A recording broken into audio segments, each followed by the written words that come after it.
Alrighty, welcome back. This is podcast 7, and this week we're going to be going into a controversy that might sound surprising at first. It's a proposal in South Carolina to build a monument honoring Black Confederate soldiers. Yep, you heard that.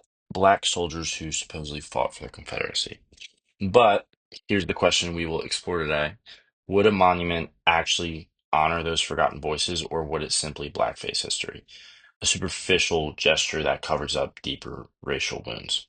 That's the argument made by Carson Kay in this essay in 2019. And it unpacking it would take us straight into the heart of how America chooses to remember or misremember its racial past.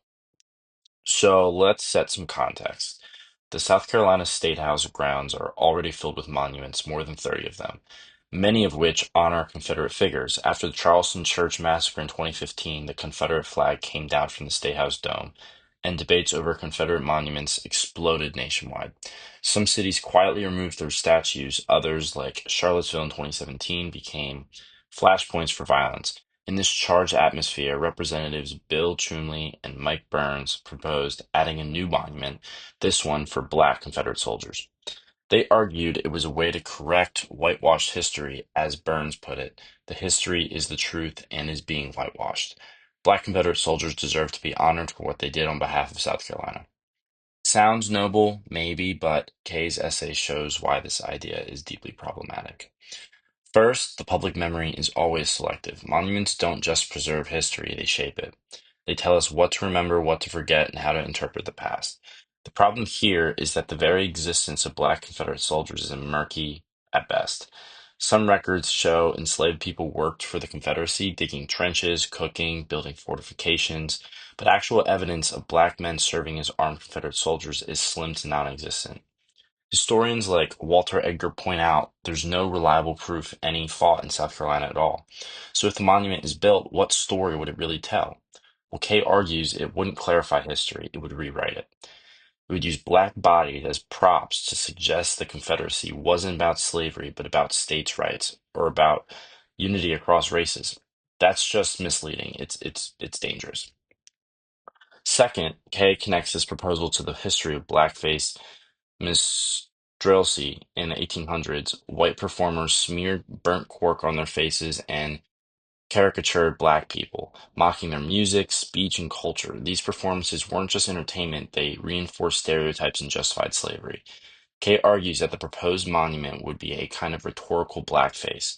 Instead of grappling with the real trauma of slavery and the Civil War, it would mask it with a false image, presenting Black Confederates as loyal soldiers rather than coerced laborers and imagined figures. Just like minstrel shows distorted reality for white audiences, the monument would distort history for public memory. Finally, Kay points to the role of white guilt. For many white Americans today, there's a lingering shame about slavery, segregation, and racial violence. That shame can motivate gestures of inclusion that are more about soothing guilt than about justice. A Black Confederate soldier monument, Kay argues, would be exactly that.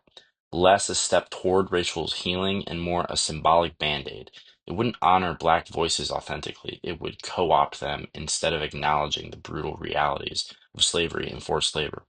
It would let white legislators feel like they were making progress without actually addressing systemic inequality. So why should we really care? Well, because monuments are not neutral. They're not just chunks of stone, they're arguments in bronze and granite. They tell us what to value, who to honor, and whose stories deserve to be remembered. If we build monuments that distort the truth, even in the name of diversity, we risk reinforcing the very hierarchies we claim to challenge. A Black Confederate soldier statue wouldn't heal wounds, it would deepen them by papering over pain with false image of unity. And it reminds us of a bigger truth. When we talk about history, we're never just talking about the past, we're fighting over the present and the future. But I'd say the main takeaway for this is inclusion without honesty isn't progress, it's just another mask.